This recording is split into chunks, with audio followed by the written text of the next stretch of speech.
تھے امام ہو جاتے. پھر شرط لگائی کہ امام عبد المطلب کی نسل سے ہو. اب جو بھی ہوتا امام بن سکتا تھا, تو پھر شرط لگائی کہ امام ابو طالب کی نسل سے ہو. اللہم صلی علی محمد و آل محمد. اب یہاں 14 معصوم ہیں. اب یہاں شرط میں ایک کمی آ رہی ہے. 12 تو امام ہو گئے, 13ویں رسول خدا ہو گئے, تو پھر شرط لگائی کہ وہ امام نہیں ہو سکتا جسے معرفت زہرا نہ ہو, اسے امامت نہیں ملتی جو معصومہ عالم کی معرفت نہ رکھتا ہو. اللہم صلی علی محمد و آل محمد. امام پر قرآن مجید میں 12 آیتیں ہیں. دیکھیں کہ 12 امام ہیں اور 12 آیتیں قرآن میں ہیں.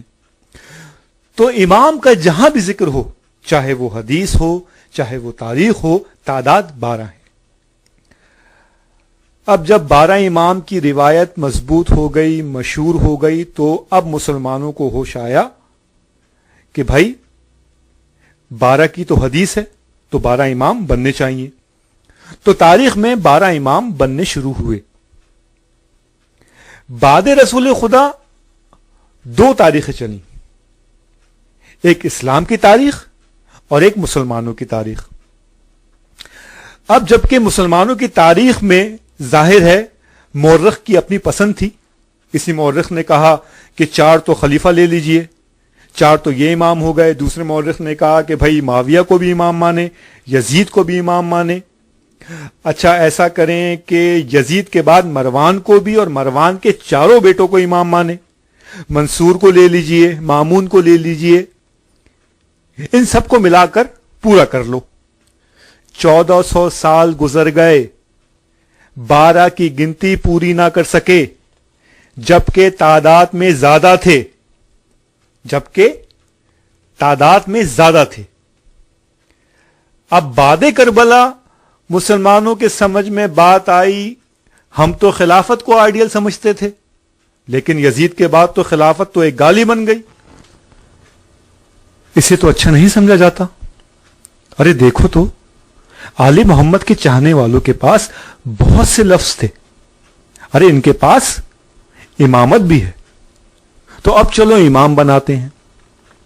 تعجب کی بات یہ ہے کہ خلیفہ بھی 4 بنا پائے تھے, اس لیے کہ امام بھی 4 ہی بن پائے. اب اس کے بعد ہم نے خلافت کا لفظ چھوڑ کر امامت کا لفظ چھینا تھا, مگر ہمیں یہ نہیں پتا تھا کہ ان کے پاس لفظ ولایت بھی ہے. اب دیکھیں کتنی دیر کے بعد, یعنی غدیر کے بعد خلافت سمجھ میں آیا. کربلا کے بعد امامت. جب 4 امام بنا لیے تو پتا چلا کہ ولایت ان کے پاس ہے. اب ولایت کا کیا کریں؟ اب اس کا بھی ایک سلسلہ چلا دو. اب کہا کہ یہ حسن بصری ہیں, یہ ان کی شرح ہے, صوفی جو ہوتا ہے وہ ولایت کا تاجدار ہوتا ہے, تو ہر جگہ ولی بنا دو. عجیب بات یہ ہے کہ چاہے خلیفہ بنائیں, خلافت کا سلسلہ ہو یا امامت کا سلسلہ ہو, ولایت کا سلسلہ ہو, بغیر علی کے کوئی اسکول چل نہیں سکتا. بغیر علی کے, بغیر مولا علی علیہ السلام کے کوئی اسکول نہیں چل سکتا. یعنی ہر شعبے میں علی کو رکھنا پڑا. بچ رہے تھے علی سے, لیکن بار بار علی آ رہے تھے. بھائی کوشش کیا تھی؟ یہی کوشش تھی نا کہ اتنے ولی بنا دو کہ علی ولی کسی کو یاد نہ رہے.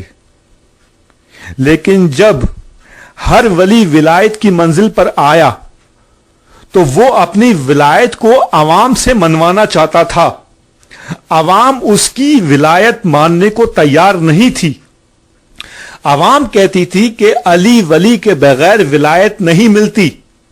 کسی بھی ولی کو ولایت اس وقت تک نہیں ملی جب تک علی ولی سے ولی نے رجوع نہیں کیا.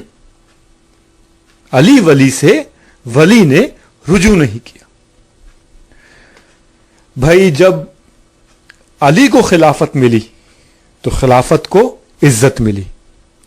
دنیا میں اور علی میں فرق ہے. امام بنانا آسان ہے، امامت کو عزت علی سے ملتی ہے.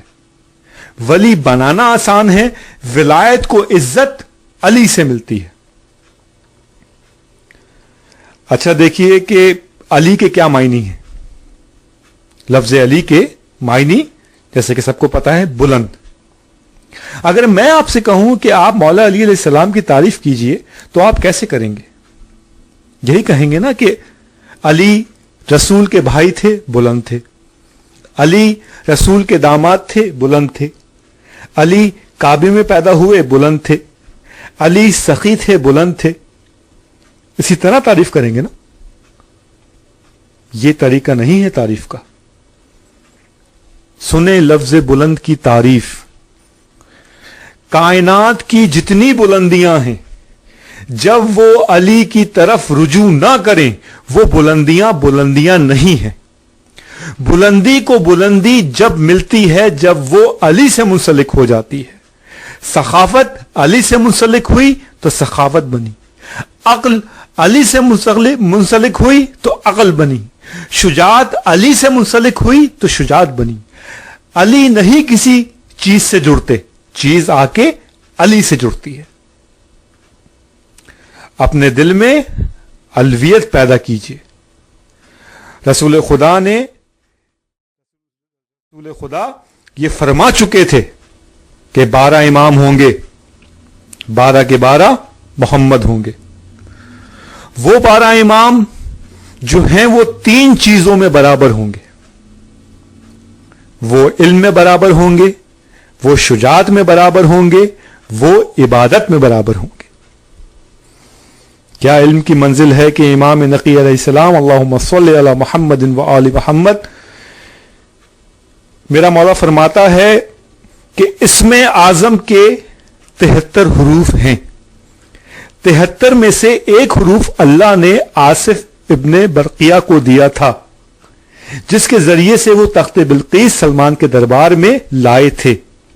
تو کل کا کل اسم اعظم ہمارے پاس ہے، ہمارے پاس ہے. امام اللہ نے بنایا ہے. اللہ ہر چیز کا بنانے والا ہے، خالق ہے. جب وہ خالق ہے تو وہ ہر چیز اپنے امام کو عطا کرتا ہے. اس لیے امام نائب ہے، اللہ کا نائب. اللہم صلی علی محمد و آل محمد. اللہم صلی علی محمد و آل محمد.